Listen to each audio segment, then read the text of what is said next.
Hello everyone. आज की इस वीडियो में हम लोग कक्षा 12 सामान्य हिंदी का जो पद्यांश होता है संस्कृत पद्यांश, तो इस वीडियो में हम लोग 6 पद्यांश के बारे में पढ़ेंगे। बहुत ही मोस्ट इम्पोर्टेंट महत्वपूर्ण पद्यांश जो कि संस्कृत का पद्यांश है, पूछा जाता है बोर्ड एग्जाम में। तो हम लोग पहला जो पद्यांश है वो पढ़ते हैं। सुखिन कुतो विद्या विद्यार्थिना सुखम सुतिवत जेद विद्या विद्यार्थिवत जे सुखम। ठीक है, सुख चाहने वाले व्यक्ति को विद्या कहाँ?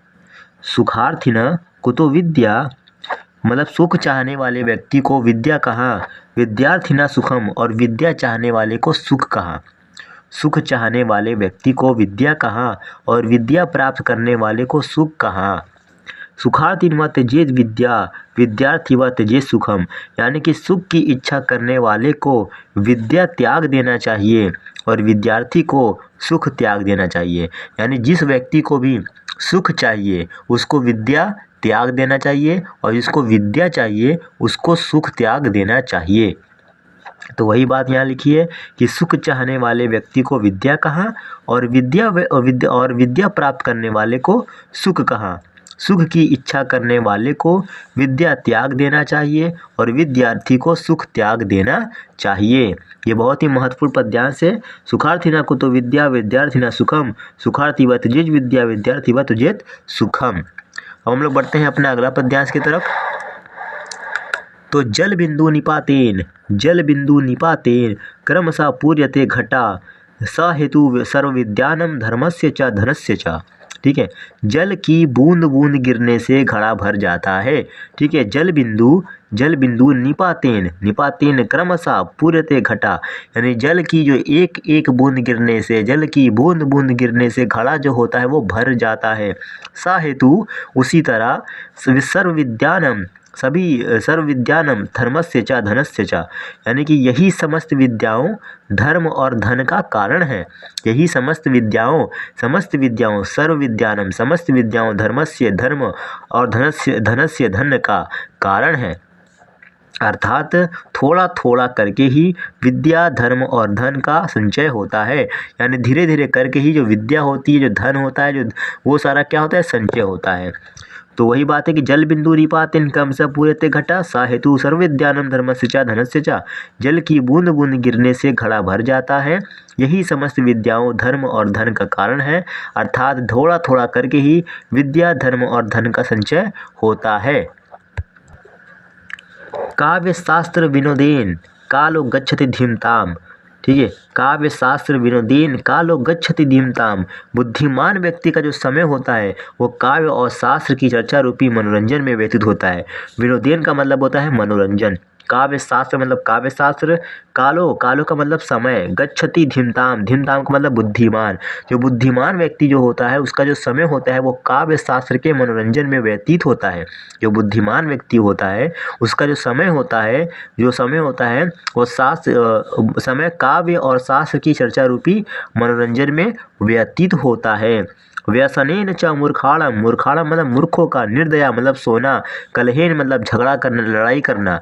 ठीक है, और मूर्ख व्यक्तियों का जो समय होता है वो बुरी आदतों, सोने अथवा लड़ाई झगड़े में व्यतीत होता है। तो बुद्धिमान व्यक्ति का जो समय होता है वो काव्य और शास्त्र की चर्चा रूपी मनोरंजन में व्यतीत होता है, और मूर्ख व्यक्तियों का जो समय होता है वो बुरी आदतों, सोने अथवा लड़ाई झगड़े में व्यतीत होता है। न चौरहार्य न च राजहार्य न भारती भाज्यम न च भारकारी। न चौरहार्य, न चोर इसे चुरा सकता है, न च बराजहार्य, न राजा इसे छीन सकता है, न भारती भाज्यम, न भाई इसे बांट सकता है, न च भारकारी, और न ही ये बोझ बनता है। न चोर इसे चुरा सकता है, न राजा इसे छीन सकता है, न भाई इसे बांट सकता है, और न ही ये बोझ बनता है। व्यये कृते वदतम एवं नित्यम विद्याधरम सर्वधन प्रधानम, यानी कि और ना ही यह बोझ बनता है, व्यय करने से यानी खर्च करने से नित्य बढ़ता ही जाता है, जो सब धनों में प्रधान है। यानी जो सर्वधन प्रधानम, यानी जो समस्त धनों में जो प्रधान है, विद्याधन, विद्या का जो धन है, यानी जो विद्या का जो धन है वो निरंतर व्यय करने से, खर्च करने से बढ़ता ही जाता है। जितना ही हम लोग कहते हैं ना कि ज्ञान बांटने से बढ़ता है, तो वही बात है। कि ना चोर इसे चुरा सकता है, ना कोई चोर इसे आपका ज्ञान जो आपके पास रहेगा वो कोई चुरा नहीं सकता, न राजा इसे छीन सकता है, न भाई इसे बांट सकता है, और ना ही ये बोझ बनता है, ना ही ये बोझ बनता है। यानी कि अगर आपके पास नॉलेज है, एजुकेशन है, ज्ञान है, तो आपके लिए वो बोझ नहीं है, ठीक है। तो व्यय करने से जितना ये वो आपको खर्च कर, जितना आप अपना के साथ बांटेंगे उतना ही ज्ञान आपका बढ़ता ही जाता है। तो ना चोर चुरा सकता है, न राजा इसे छीन सकता है, ना भाई इसे और ना ही बोझ बनता है। व्यय कर नित्य बढ़ जो सब धनों में प्रधान है, जो सब धन प्रधान है, क्या विद्याधन धनों में प्रधान है। परोक्ष कार्य हंतारम प्रत्यक्ष प्रियवादिनम। परोक्ष कार्य हंतारम यानी जो पीठ पीछे का काम बिगाड़ने वाले होते हैं, काम बिगाड़ने वाला, प्रत्यक्ष प्रियवादिनम और सामने मीठा बोलने वाले लोग हैं। जो पीठ पीछे कार्य को नष्ट करने वाले और सामने प्रिय बोलने वाले, प्रिय वाला मीठा बोलने वाले, अच्छा बोलने वाले।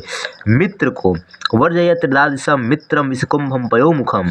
मित्र को वैसे ही त्याग देना चाहिए जिस प्रकार मुख में या ऊपरी हिस्से में दूध वाले किंतु अंदर विष के घड़े को त्याग देते हैं। यानी कि परोक्ष कार्य हंतारम, पीठ पीछे कार्य को नष्ट करने वाले, और प्रत्यक्ष प्रियवादनम और सामने प्रिय बोलने वाले। पीठ पीछे काम को बिगाड़ने वाले, काम मतलब आपकी बुराई करने वाले, काम को नष्ट करने वाले, और जब वो सामने आए तो मीठा बोलने वाले। ऐसा कोई दोस्त हो, ऐसा कोई मित्र हो तो उसको उसी तरह छोड़ देना चाहिए जिस तरह कोई प्याला होता है, कोई घड़ा होता है जिसमें मक्खन लगा होता है, भरा होता है, ऊपरी उसके जो ऊपरी हिस्से में मक्खन भरा होता है, लेकिन अंदर जो होता है वो जहर होता है, विष होता है। तो उसको उसी प्रकार से छोड़ देना चाहिए। अगर कोई मित्र ऐसा है जो मुंह पर बहुत अच्छी बातें कर रहा है, सामने अच्छी मीठी मीठी बातें कर रहा है, लेकिन मुंह पीछे बुराई कर रहा है, तो ऐसे मित्र को उसी तरह छोड़ देना चाहिए जिस तरह कोई विष से भरा घड़ा होता है, जिसमें मतलब ऊपरी हिस्से पे मक्खन लगा हो लेकिन अंदर विष है, ठीक है। पीठ पीछे कार्य को नष्ट करने वाले और सामने प्रिय बोलने वाले मित्र को वैसे ही त्याग देना चाहिए जिस प्रकार मुख में या ऊपरी हिस्से में दूध वाले किंतु अंदर विष के घड़े को त्याग देते हैं। उसके बाद है उदेति सविता। उदेति सविता ताम्रस्ताम एवस्तमेति च संपत्तो च विपत्तो च महतमेक रूपता। सूर्य उदय के समय लाल होता है और अस्त होते समय भी लाल होता है।